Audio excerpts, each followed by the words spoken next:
जय हिंद dear student. इस लेक्चर में हम लोग डिस्कस करने वाले हैं voltage drop in a cell. तो इससे पहले हमने सेल क्या होता है, ईएमएफ क्या होता है, टर्मिनल वोल्टेज क्या होता है, ये सारी बातें डिटेल पर फिजिक्स टाइम के यूट्यूब चैनल पर वीडियो हमने अपलोड कर रखा है। आप विजिट करके फिजिक्स टाइम का यूट्यूब चैनल देख सकते हैं। तो इस लेक्चर में पोटेंशियल ड्रॉप हम बताने वाले हैं सेल के अंदर क्या ऐसे होता है। तो हमारे पास एक क्या है, एक हमारे पास क्या है, सेल है। ये this is the cell. Cell में क्या होता है, सेल में हमारे पास इलेक्ट्रोड होता है। ये है इलेक्ट्रोड और ये दो इलेक्ट्रोड होते हैं। तो एक इलेक्ट्रोड सपोज कर लेते हैं कि कॉपर का है, एक इलेक्ट्रोड हमारा जिंक का है। जिंक पर नेगेटिव चार्ज आया है और जो कॉपर है सपोज कर लो उस पर पॉजिटिव चार्ज है। और इसके अंदर मैंने डाइल्यूट H2SO4 डाल रखा है, डाइल्यूट H2SO4 डाल रखा है। अगर हम बात कर रहे हैं इस इलेक्ट्रोड के बारे में तो ये इलेक्ट्रोड कुछ ऐसे होगा। ये इलेक्ट्रोड का क्या है, टर्मिनल है। ये इलेक्ट्रोड का टर्मिनल है। इलेक्ट्रोड जब इसकी इलेक्ट्रोड से जब कोई भी करंट फ्लो ही नहीं हो रहा है, करंट ड्रॉन है, ऑफ है, कोई भी इलेक्ट्रिक सर्किट नहीं जुड़ी हुई है, तो इस टर्मिनल के बीच में जो पोटेंशियल है, मैक्सिमम पोटेंशियल जो है वो क्या है, वो ईएमएफ है। वो क्या है, ईएमएफ है, इलेक्ट्रोमोटिव फोर्स है। लेकिन जैसे ही हम इससे क्या करते हैं, सर्किट को कनेक्ट कर देते हैं और स्विच को ऑन कर देते हैं, स्विच को ऑन कर देते हैं, ये स्विच को ऑन कर देते हैं, यानी कि सर्किट क्लोज कर देते हैं, तो तुरंत क्या होगा कि इधर पॉजिटिव टर्मिनल से एक करंट फ्लो होना स्टार्ट कर देगा और ये करंट ऐसे फ्लो होएगा, ऐसे करंट फ्लो होएगा। करंट तभी फ्लो होता है जब इधर से नेगेटिव आयंस हमारा क्या होता है, नेगेटिव इलेक्ट्रोड से पॉजिटिव इलेक्ट्रोड की ओर मूव कराता है।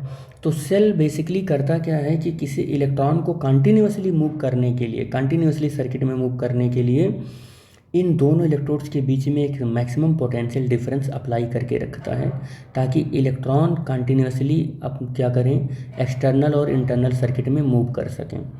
तो इलेक्ट्रॉन जब मूव करते करते पॉजिटिव चार्ज पर आता है तो यहाँ पर होता क्या है कि यहाँ से कंटिन्यूअसली जो होता है, कंटिन्यूअसली जो हमारा वो होता है आयन होता है, आयन जो होता है H+ आयन जो होता है, H+ आयन जो होता है, अरे क्या हो रहा है, तो H+ आयन कंटिन्यूअसली यहाँ से इलेक्ट्रॉन रिसीव करता रहता है, यहाँ से रिसीव करता रहता है, और SO4 जो माइनस आयन है वो कंटिन्यूअसली इधर इलेक्ट्रॉन को देता रहता है, इधर इलेक्ट्रॉन को कंटिन्यूअसली देता रहता है, जिससे सेल के अंदर जो इलेक्ट्रोलाइट्स हैं वहाँ चार्ज कंजर्वेशन से चार्ज का जो कॉन्सेंट्रेशन होता है वो हमेशा मेंटेन रहता है। चार्ज का कॉन्सेंट्रेशन यहाँ डिक्रीज नहीं हो पाता है, क्योंकि कॉपर से इलेक्ट्रॉन हाइड्रोजन आयन रिसीव करेगा और SO4 यहाँ से इलेक्ट्रॉन कंटिन्यूसली देता रहेगा। तो आप देख रहे हो कि अगर ये इलेक्ट्रॉन को रिसीव कर रहा है तो इसका मतलब सेल के अंदर की अगर हम बात करें तो इलेक्ट्रॉन पॉजिटिव टर्मिनल से नेगेटिव टर्मिनल की ओर चल रहा है। सेल के अंदर की बात कर रहे हैं, यानी कि electron motion of electron, motion of electron inside the cell towards negative charge होता है। कैसी नेगेटिव प्लेट होता है, नेगेटिव प्लेट्स होता है। तो हम ये देख रहे हैं कि पॉजिटिव प्लेट से किधर जाता है इलेक्ट्रॉन, नेगेटिव प्लेट की ओर जाता है सेल के अंदर।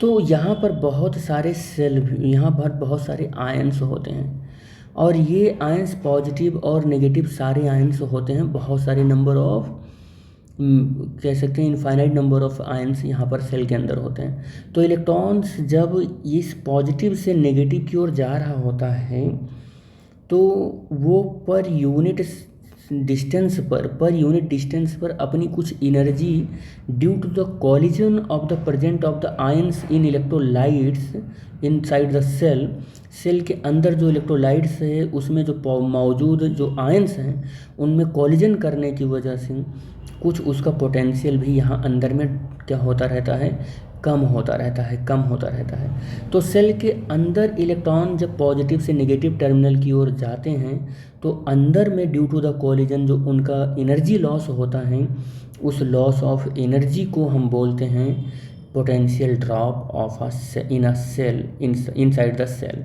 इसी को हम पोटेंशियल ड्रॉप बोलते हैं। सेल के अंदर जो इलेक्ट्रॉन्स चलते हैं पॉजिटिव टू नेगेटिव इलेक्ट्रोड्स के बीच में, तो हम इसको बोलते हैं कि पोटेंशियल ड्रॉप यहाँ पर हो रहा है बेसिकली। और इसके सेल के अंदर करंट किधर से किधर फ्लो हो रहा है, तो सेल के अंदर करंट नेगेटिव टर्मिनल से पॉजिटिव टर्मिनल की ओर फ्लो हो रहा है, और सेल के बाहर जो करंट फ्लो हो रहा है वो पॉजिटिव टर्मिनल से नेगेटिव टर्मिनल की ओर फ्लो हो रहा है बाहर। तो बाहर जो करंट फ्लो होता है negative terminal to positive terminal to negative terminal, और इलेक्ट्रॉन चलते हैं negative terminal to positive terminal. लेकिन सेल के अंदर क्या होता है कि करंट नेगेटिव टर्मिनल से पॉजिटिव टर्मिनल की ओर फ्लो होते हैं, और इलेक्ट्रॉन जो चलते हैं वो पॉजिटिव से नेगेटिव की ओर चलते हैं। और यहाँ पर जो करंट और इलेक्ट्रॉन के चलने और कॉलिजन हो, इन सब कारणों से जो पोटेंशियल का ड्रॉप होता है, इसी को हम potential drop inside the cell बोलते हैं। अब potential drop inside the cell यानी कि अब अगर ये एक तरीके का पोटेंशियल ही है, पोटेंशियल ड्रॉप एक तरीके का पोटेंशियल ही है, तो और ये सेल के अंदर हो रहा है, तो पोटेंशियल का फार्मूला क्या होता है, वर्क डन अपॉन चार्ज, यही तो होता है वर्क डन अपॉन चार्ज। लेकिन वर्क डन किधर होगा, इनसाइड द सर्किट होगा, और चार्ज क्यू हो जाएगा। और इस पोटेंशियल ड्रॉप को स्मॉल v से रिप्रेजेंट करते हैं। किससे रिप्रेजेंट करते हैं, स्मॉल v से रिप्रेजेंट करते हैं। और वर्क डन कैसे होगा, इनसाइड होगा और ये क्यू हो जाएगा।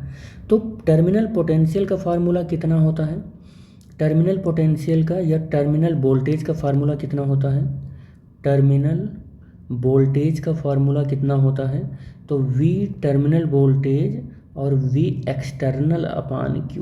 अब देख लो ध्यान से। और पोटेंशियल ड्रॉप का फार्मूला कितना होता है, V इंटरनल अपान Q। अब आपको आइडिया कुछ लग गया होगा कि अगर हम V इंटरनल और V एक्सटर्नल ऐड कर दें तो हमारे पास नेट वर्क डन निकल कर आ जाएगा। कितना निकल कर आ जाएगा, नेट वर्क डन निकल कर आ जाएगा।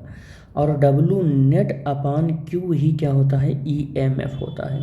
अब आपको लग गया होगा यहाँ से आइडिया।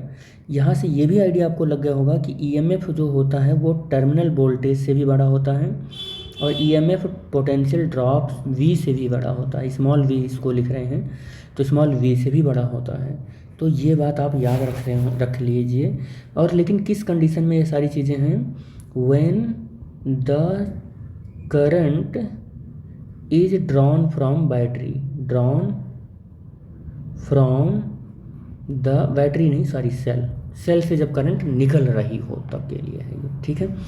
अब अगर इस मैथमेटिकल एक्सप्रेशन के टर्म में पोटेंशियल ड्रॉप का आपको वो डेफिनेशन लिखना हो तो क्या लिखोगे, तो डेफिनेशन क्या हो जाएगा, the work done per unit charge in carrying the positive terminal, positive है ये, पॉजिटिव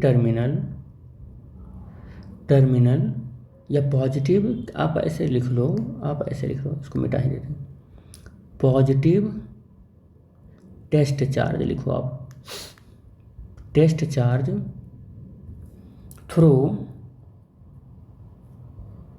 द इलेक्ट्रोड